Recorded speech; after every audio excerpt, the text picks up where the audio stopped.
Hello my wonderful, beautiful friends guys, welcome back to entitled people, where people truly think they're above everyone else and no one else matters. And in today's episode, people are sharing their stories of wild Karen encounters guys on public transit. And one OP tells a story about the time a Karen puts them in the hospital over a bus seat. It's wild. I hope you enjoy the stories today. Don't shake your heads too hard. And as always, you can send or link your post to this email right here. Let's dive in. So where to begin? My mother is a mega entitled Karen, like the ones you hear about or see videos of. I'm no longer in contact with her, but I have heaps of stories about her when I was younger. So here's one for you. This happened when I was 14 years old, and we had recently moved to another country. The town was small, and there wasn't a whole lot of public transport. There were only a few taxis and one bus which had wheelchair seating. The wheelchair seating area was at the front of the bus, with 3 seats on one side that would fold down from the wall to sit on. Or a wheelchair or baby stroller could sit in front of one of them. So one day, I was with my mom and we had to travel to the next town over, but my mom's car was at the mechanics, so we had to take the bus. The bus arrived not long after we started waiting at the bus stop. When we got on there were already people sitting in the disabled seating. It was a mother with her baby in a stroller, and beside her was a middle-aged man in a wheelchair that lived in our town. There were seats available at the back of the bus, which I assumed we would both sit at. But no, my mom addresses the woman with her baby and she says, "Excuse me, do you mind moving your stroller so I can sit there?" The woman says, "I'm sorry, but no, I can't move. There's nowhere else for it to sit without it being in the way." And that's when my mother Karen says, "But it's in my way. Can't you just sit in another seat?" Again, the woman says, "No ma'am, I'm not moving. Go sit somewhere else." And that's when my mother says, "Well, I have a disability and I can't walk all the way to the back of the bus." Again, the woman says, "I'm sorry, but I was here first and I have my baby here," and my mother then starts to argue with her about changing seats. But that's when I interrupt and say, "No you don't, Mom. Just stop it and we'll sit up in the back. Stop making a scene." My mom's face goes red from me calling her out on her BS, and she says, "Fine, whatever." And she reluctantly went to sit in another seat. I then apologized to the mom with the baby. I was so embarrassed by my mom's behavior. This was around the time when I started calling her out on her entitlement, and I was sick of her doing stuff like that. But it didn't end there though, because my mom's day was ruined after that. Because she felt she lost against that woman and she blamed me for it. She gave me so much crap the rest of the day.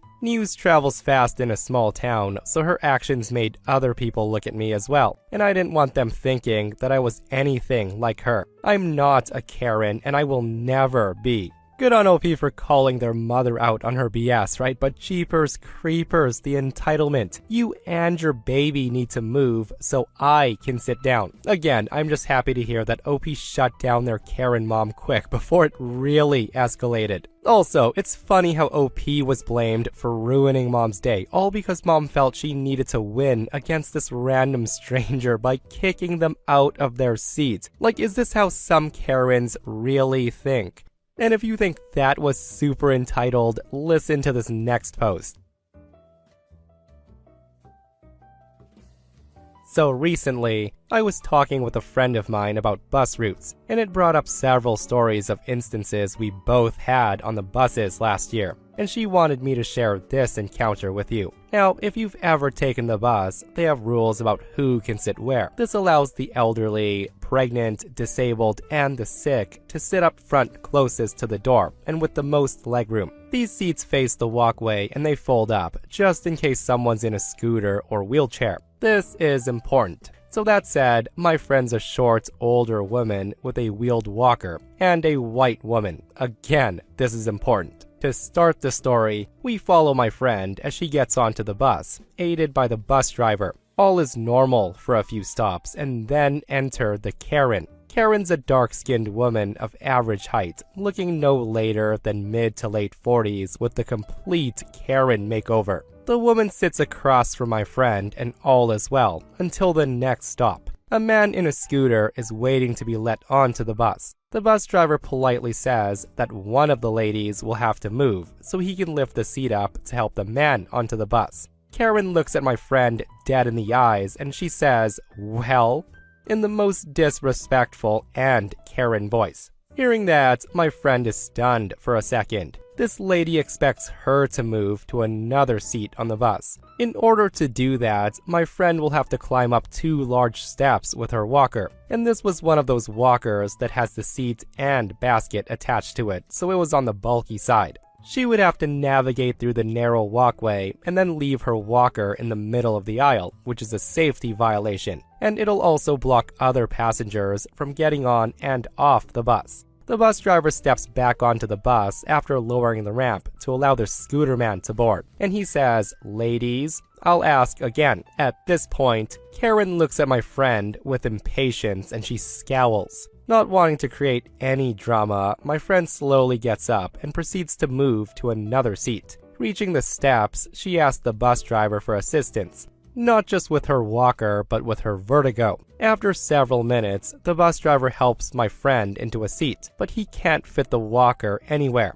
Needing to get back to his schedule, he leaves the walker in the aisle and proceeds to help Scooter Man into a spot. Some of the people on the bus begin to point out how utterly unfair it was that my friend had to move and the other lady should have. As the bus went on its normal route, more and more people board the bus, each and every one complaining about the walker in the aisle. The passengers on the bus who witnessed what happened informed them why it was there, to which they turned their attention to Karen, calling her out on it and demanding that she switch seats with my friend. It's at this point Karen scolds all of them for taking the side of a white woman, and how if Rosa Parks didn't move to the back of the bus, neither should she. She even called out the people of color for sitting in the back by their own choice. All the while, my friend's sitting there quietly watching the entertainment. It actually got so bad with all the shouting that the bus driver pulls off to the side of the road and tore everyone a new one for being loud and shouting.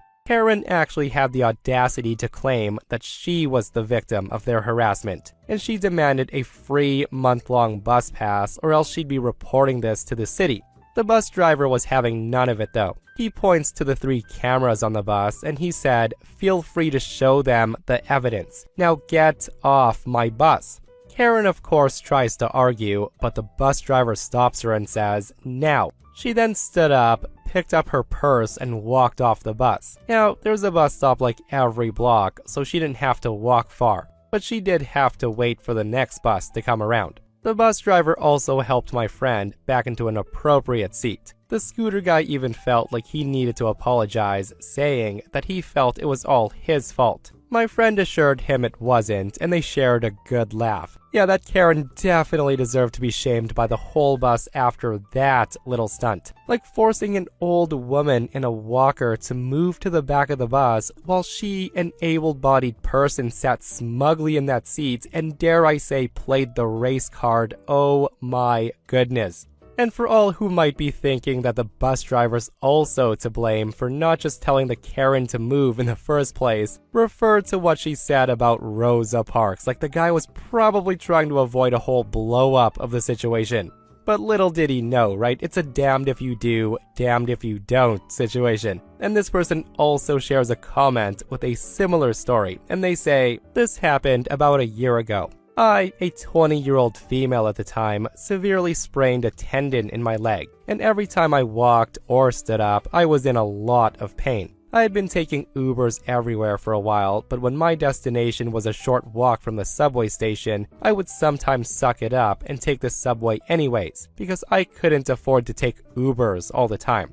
It was honestly brutal, but with some pain meds and a relatively high pain tolerance, I could make it a block or so. That said, I got a seat on the subway and I sat there for a few stops, but it wasn't long before a woman with 2 small children arrived. In all fairness, the woman did seem like she was struggling, so I understood when she said for me to get up. There was one seat open next to me, but she needed one for each child. Now, I believe she asked me in particular, not only because there was a seat open next to me, but because I seemed to be the youngest in the subway car. I did feel bad, but I responded that I was injured, that I would be in a lot of pain if I stood up, and I had quite a few stops before I arrived at my destination. At that, the woman began berating me, saying that I had no respect for my elders, that I didn't understand how difficult it was to be a mother managing 2 small kids in public. When I tried to stand up for myself, she then told me that I wasn't wearing a cast, so I must not be that injured after all, and that I was just heartless for not giving up my seat. I then suggest that she ask someone else, but she wasn't having it. The woman ends up sitting one kid down and holding onto the other while standing. She berated me for another minute or 2, and then she left for other open seats when a few other people got off the train. The woman glared at me until she arrived at her stop, which was like 10 minutes. So a few years ago, I was working as a conductor for a local train company. As we were about to leave a station, a warning was issued that something was wrong with the train's signal transmitter. As per protocol, the passengers were asked to leave the train and move to a replacement bus. Now, it was kind of late, around 7 or 8 p.m., and there was maybe 20 people on board, so we didn't think much of it. About 10 minutes pass, and as I'm making my way to the back of the train to check a control panel, I notice a man still sitting in one of the seats in the last cart. I stop, a little confused, and I say, "Excuse me, sir, but perhaps you didn't hear before. The train is..."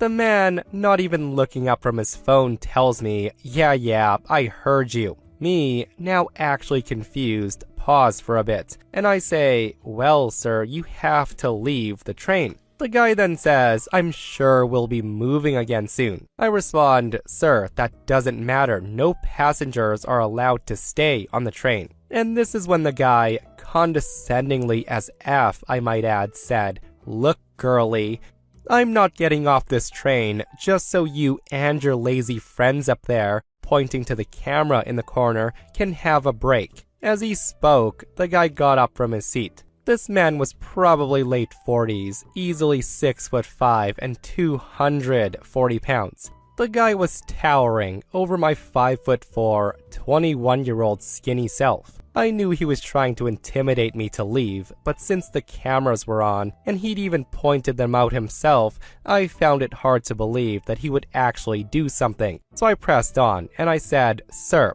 I'm asking you politely to step off this train." The guy just huffed at me and then sat back down without answering me. I then say, "Sir." He just grinned at me and said, "No, I don't feel like it." By this point, I'm getting frustrated and tired with this bigot. I muster my sternest look and voice and try one last time, and I say, "Sir, the train's not gonna move and you are not allowed to be on it." He then says, "I'm not effing moving. Are you really this dumb? Just shut the F up and don't tell me anything unless it's that we're at the next station." That's when I thought to myself, well, all right. I paint on my customer service smile and I tell him with a sugary voice, "All right, sir, I will tell you when we're at the next station." I can hear him mutter under his breath as I leave. I then tell my coworker what happened and he freaks out at first. But we're not allowed to forcibly remove passengers ourselves, and the nearest security guard is 45 minutes away. I tell him to leave the situation to me. 20 minutes pass and the signal transmitter error is solved. We get permission to move and we're told to go back to our starting station to wait for our next scheduled trip. This of course means that we're turning around, not continuing our planned trip. It doesn't take long from when we leave the station that there's a knock on my door. I know it's the man, but as he can't see into my cabin, I don't answer the door. A few more knocks and then he leaves. The trip back to our starting station takes about 45 minutes, and I call ahead to have a security guard waiting there for us. As we approach the station, I find the man pacing the hallways, and I can tell he's absolutely furious, like he wants to hit something, someone. I'm trying so hard not to laugh out loud at his fat, tomato red face. I say, "Sir, we're nearing the next station." Him, trembling over his words in anger, said, "This is not my effing station, you dumb." Insert the C word here. I just look at him dead in the eye with a fake, very overly done confused face as the train pulls up to the platform, and I can see the guard through the window. I say to him, "Well, no sir, it's not, but you told me not to talk to you unless it was to tell you when we're at the next station. This is the next station. We're here, so I'm telling you." And oh boy, hearing those words, the man was visibly shaking at that point. He was spitting out words that I couldn't comprehend.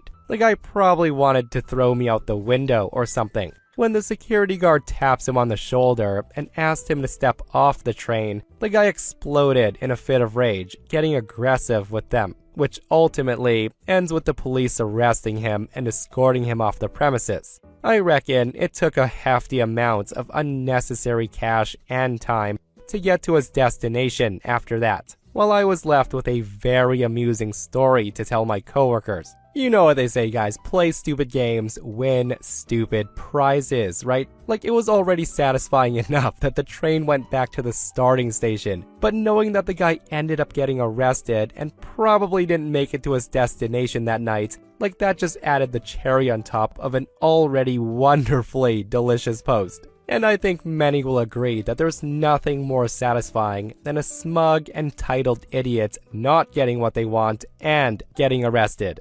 And this person comments and they share a similar satisfying story. So I'm a bus driver. If you've ever been on a bus, passengers have to press a stop button if they want the bus to stop at the next stop. Pressing the stop button flicks on a huge banner on the front of the bus, along with making a loud ding. There's multiple stop buttons on a bus. So that said, the condition of buses are quite bad here. Some of the stop buttons are faulty. It's usually not a big deal, as passengers can see if the banner is flicked on, and if it's not, the passenger can just press another button, or they can verbally tell me to stop. However, it doesn't register with some passengers that there's a huge, visible, and audible banner. Unfortunately, these same passengers tend to lose their minds easily. So that said, it was about 9:30 p.m. and I was driving between two large suburbs. Let's call them Sunnydale and Riverdale. A passenger must have pressed the stop button, but it doesn't register on the banner. As I drove past the stop, the guy yells, "Hey, you effing idiot! You missed my stop, a-hole!" I apologize, and I try to explain to him that the button must have been faulty, and that I would drop him off at the next stop, which wasn't too far ahead. I told him I can't drop him off on the side of the road because that's not something we're allowed to do, as it was a busy road. I can't just stop traffic to let him out. The passenger just yells at me and says, "Stop talking crap and open the door, you effing C-word." I just stop at the next stop, about 500 meters ahead. But the passenger yells, "Just go to Riverdale, I ain't walking."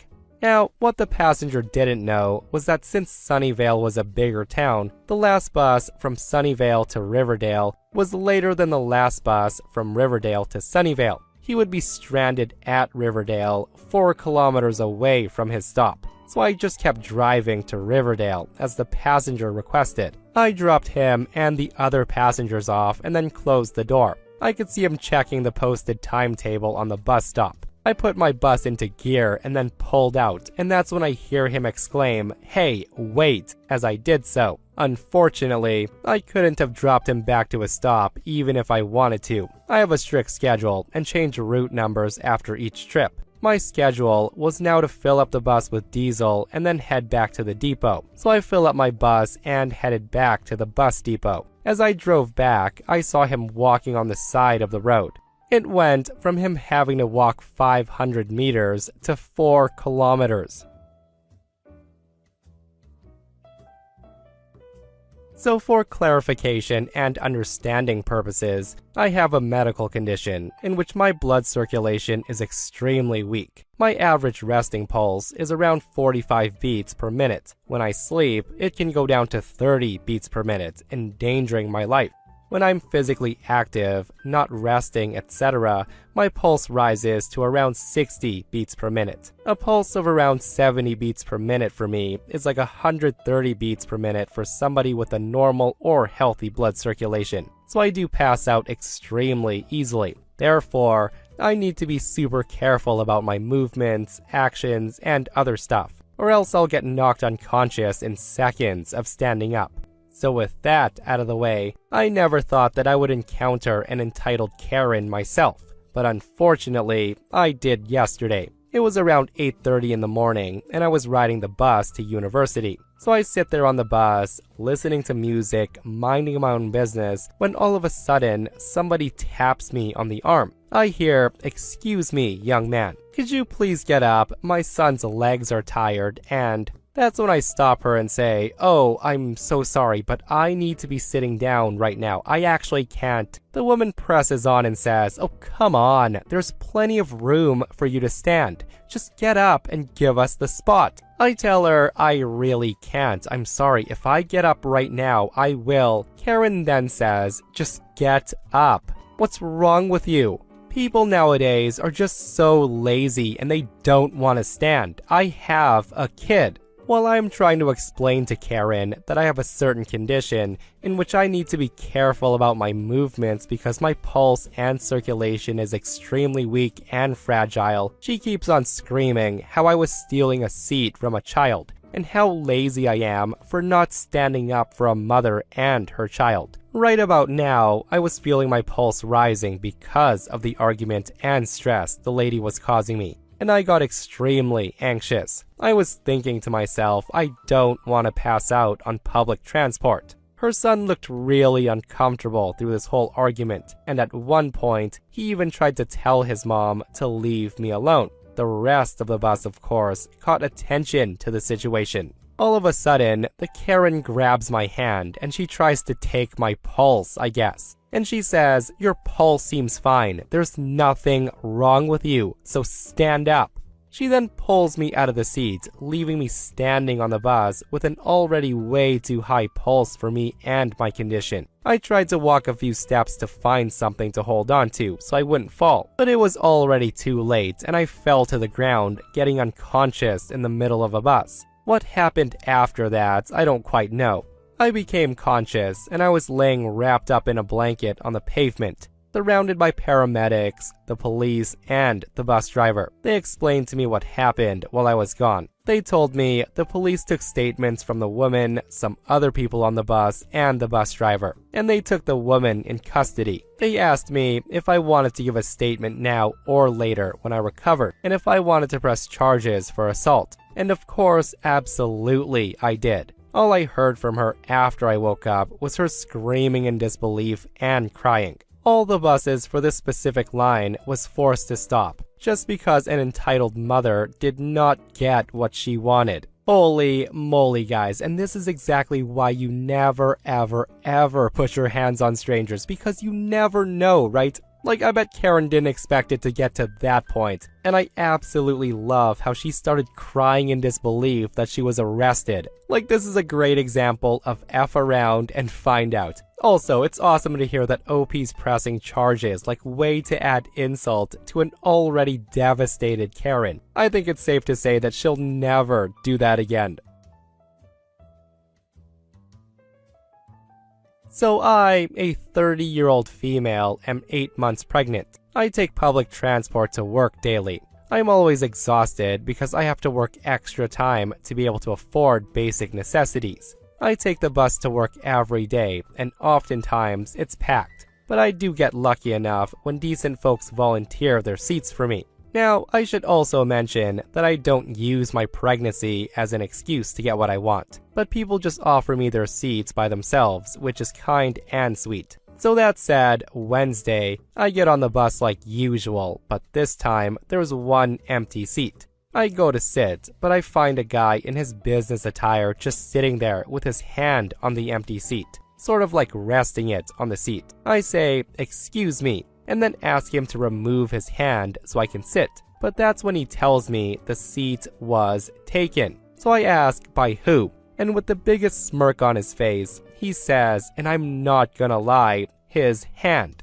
I did laugh a little, thinking it was a joke, so I asked him to remove it so I could sit. But the guy refuses again, saying sternly, "This seat is taken." Of course, folks start staring at him, and I tell him I'm tired and I need to sit. And he replies that my pregnancy isn't his problem. I had enough at this point. My legs were burning and my back was hurting, so I go ahead and sit on his hand. The guy then freaks out and he tries to remove it quickly while shouting at me. He then starts arguing how disrespectful I was to do this inappropriate thing, and in public, no less. I argue back, but then after, he just gets off the bus, saying I was being inappropriate and disrespectful. Everybody starts staring at me, and I just sit there feeling a bit of shame about what happened.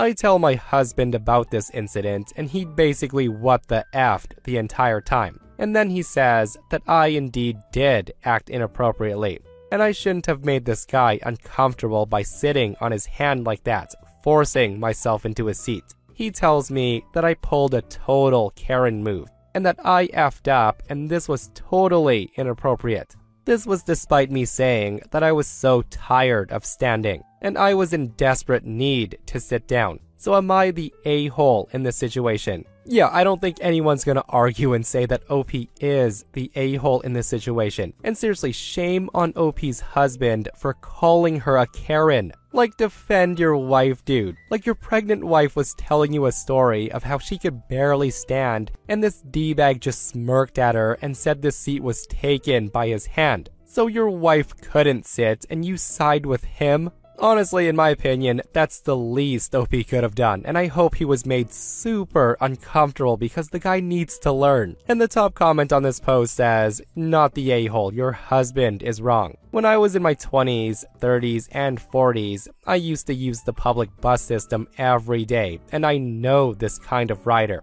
Sometimes there are snobs whose car's in the shop and they're horrified that they have to deal with a, gasp, stranger sitting next to them. Or they're touch phobic. Or they think I call dibs on 2 seats should be honored on a crowded bus. Good on you for sitting right down and not letting him get his way with hogging 2 seats. Everybody on that bus was on your side. And this person says it the best. This person says, "This isn't about whether someone should give up their seat for a pregnant woman. Your pregnancy is irrelevant here. You do not get 2 seats. Not for your bag, not to sprawl out or lay down, and definitely not for your hand." The guy shouldn't have tried to take up an extra seat, and he absolutely should have moved the first time you asked. I don't know whether that completely justifies sitting on his hand, but it's kind of unbelievable that he still didn't move his hand, as it was clear you were sitting. The guy was playing some kind of weird power trip chicken, and he lost. He's the a-hole.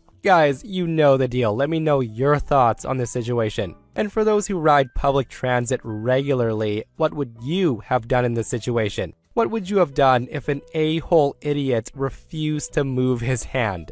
Are you pulling the same move? And that, my friends, brings us to another end of r/entitled people. Guys, I hope you enjoyed today's stories. If you did, hit that thumbs up. And if you're not subscribed, consider subscribing so you don't miss these crazy, crazy stories. And if you missed the last episode on the channel, it's an r/I don't work here lady, where psycho Karens think that everyone on Earth is their slave. It's such a wild episode, so go check it out if you haven't. And myself and Stevie Boy will see you guys in the next one. We love you.